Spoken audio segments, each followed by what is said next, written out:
The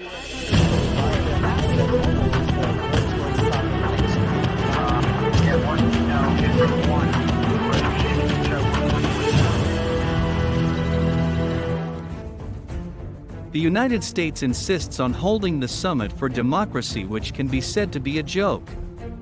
In fact, the real intention of the United States is to reshape the image of leader of the free world. However, what the United States has done runs counter to its ambitions and will end up in vain. Not long ago, the International Institute for Democracy and Electoral Assistance issued a report listing the United States as a backward democratic country. On the 1st, a public opinion survey released by Harvard University showed that most young Americans are worried about the democratic situation in the United States. Among them, 52% of young people believe that American democracy is in trouble or failed.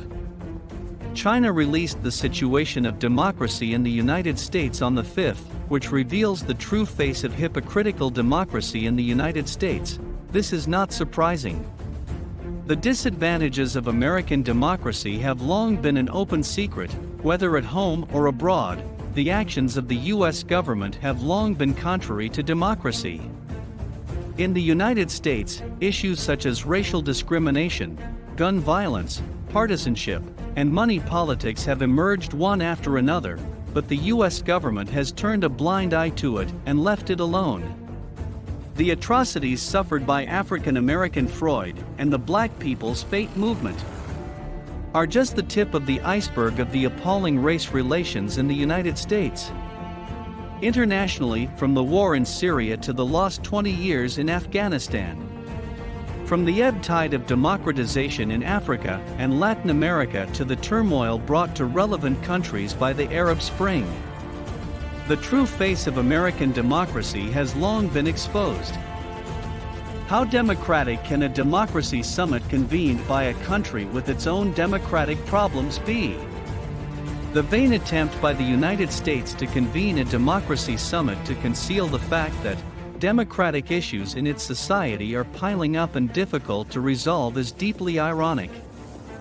Democracy is the common value of all mankind, and there are many ways to realize democracy.